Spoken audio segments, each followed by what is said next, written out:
I never intended to freeze an entire room.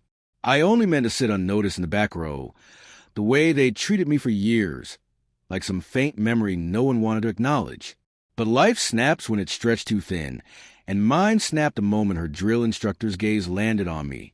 "Yoham," he said, the word hanging in the air like a spark waiting for an explosion. My father went rigid. My sister's confident smile vanished. Every whisper in the hall died at once. I stayed still. Stillness had become my greatest weapon. There was a time when I was their pride. My father bragged about my grades, my focus, my future. My sister used to ask for advice. My mother said I held the family together. Before the divorce shattered everything. When my ex-wife lied in court, when her trembling voice spun fiction into fact, my own family nodded along. They didn't care how easily they believed her. They just wanted someone to blame for her betrayal, and I was the easiest target. Soon, they were telling everyone I had ruined everything, that I failed at marriage, failed at work, failed them. They never said it to my face. They said it through cold pauses and unanswered calls. Friends told me what they'd heard, that my family was explaining my life like it was a cautionary tale.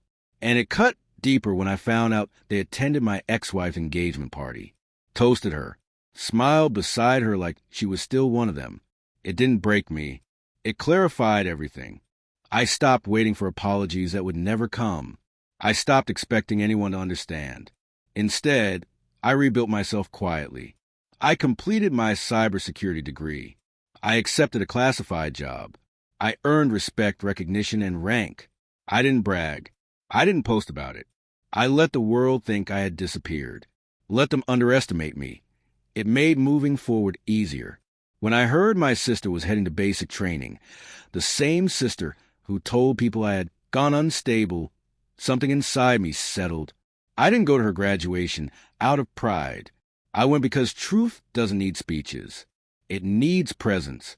I arrived early in my formal uniform, the one none of them knew existed, the one they never cared enough to ask about.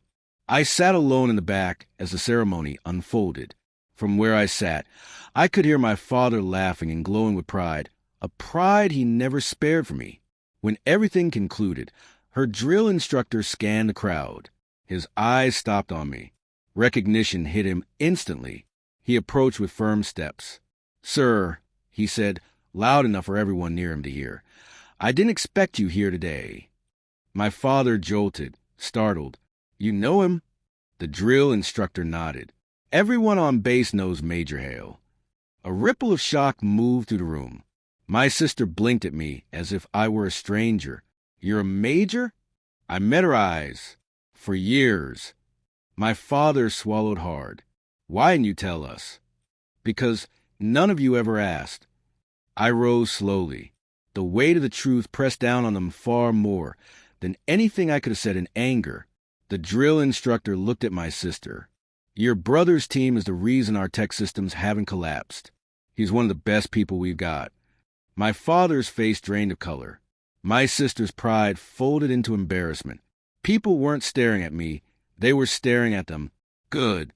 I stepped closer, kept my voice steady. "You decided I was a disappointment. So you stopped seeing me long before this day. That was your choice."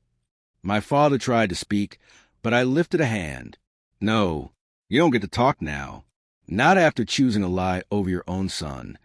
The silence between us felt cleaner than forgiveness ever could. I walked away before they could rewrite history in their favor. Let them sit with the truth. Let them struggle to reconcile the man they abandoned with the man standing in that uniform. Revenge doesn't always come loud.